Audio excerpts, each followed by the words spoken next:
السلام علیکم۔ ٹیکسلا کی آن اور ٹیکسلا کی شان۔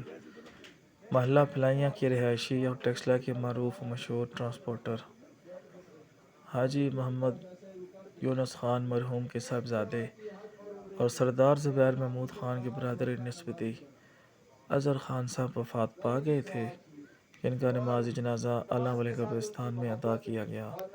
اظہر خان ٹرانسپورٹ کے کاروبار سے وابستہ تھے اور انتہائی شریف النفس، کم گو، نرم مزاج طبیعت کے مالک تھے اور ہر بندہ ان سے پیار کرنے والا تھا۔ جو بھی ان کے ساتھ ملا، جب بھی ملا تو ہر کوئی شخص ان کی تعریف کر رہا تھا۔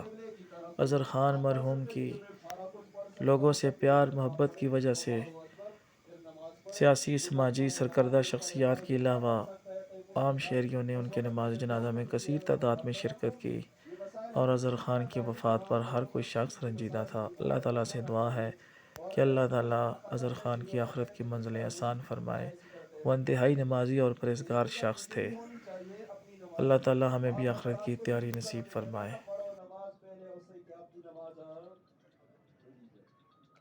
یہاں ہر بندے نے آنا ہے، لیکن میں کہتا ہوں خوش نصیب وہ شخصیت ہے جو اتنا بڑا مجمع ہے، اتنا بڑا وہ آخر تک نظر آ رہا ہے۔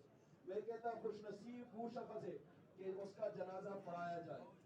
کتنے لوگ ایسے ہیں جن کو جنازہ نصیب نہیں ہوتا، دریا کے اندر یہ جن کے دعوت و ہیرو کے جنازہ نصیب نہیں ہوتا۔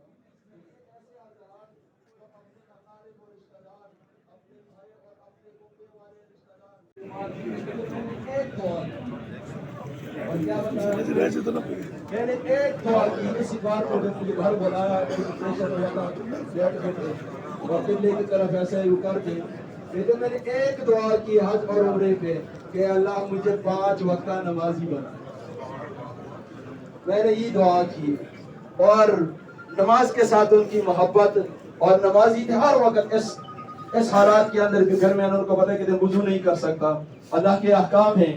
پھر میں نے کہا کہ آپ وضو نہیں کر سکتے تو آپ تیمم کریں۔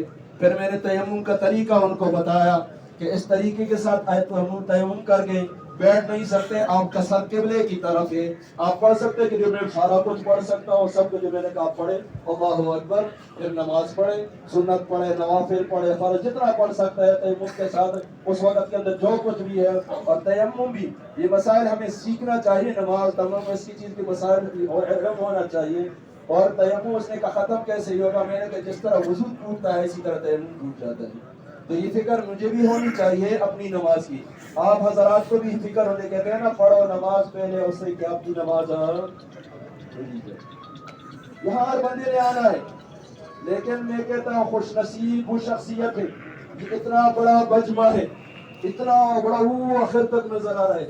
میں کہتا ہوں خوش نصیب وہ شخص ہے کہ اس کا جنازہ پڑھایا جائے۔ کتنے لوگ ایسے ہیں جن کو جنازہ نصیب نہیں ہوتا، دریا کے اندر یہ جن کے دعوت و ہیرو کے جنازہ نصیب نہیں ہوتا۔ یہ ایسے حضرات جو اپنے اقارب و رشتہ دار، اپنے بھائی اور اپنے کنبے والے رشتہ دار